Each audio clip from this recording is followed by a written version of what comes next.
Lakshmi Narayana Vidyaniketan Palappuram and Lakshmi Narayana junior school Ottapalam.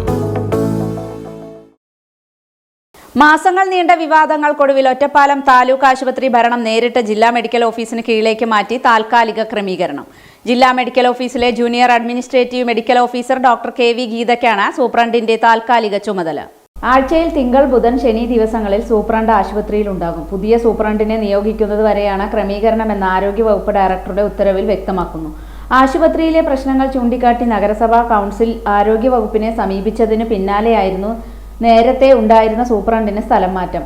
കിടത്തി ചികിത്സാ സൗകര്യങ്ങൾ പൂർണ്ണമായി പ്രയോജനപ്പെടുത്തുന്നില്ലെന്നും രോഗികളെ സ്ഥിരമായി സ്വകാര്യ ആശുപത്രികളിലേക്ക് ശുപാർശ ചെയ്യുകയാണെന്നുമായിരുന്നു പ്രധാന പരാതി. രോഗികളോടുള്ള ചില ഡോക്ടർമാരുടെ പെരുമാറ്റവും സ്ഥാപന മേധാവി എന്ന നിലയിൽ സൂപ്രണ്ടിന് തിരിച്ചടിയായി മാറിയിരുന്നു. പോസ്റ്റ്മോർട്ടം നടപടികളിൽ നിന്ന് ഡോക്ടർമാർ ഒഴിഞ്ഞു മാറുന്നുവെന്ന പരാതിയും വ്യാപകമായിരുന്നു. ആശുപത്രിയിലെ ഡേറ്റ എൻട്രി ജീവനക്കാരെ നഗരസഭയുടെ അംഗീകാരമില്ലാതെ പിരിച്ചുവിട്ടതോടെ ഭരണത്തിന് നേതൃത്വം നൽകുന്ന CPM-ഉം ആശുപത്രി മേധാവിക്കെതിരെ തിരിഞ്ഞു.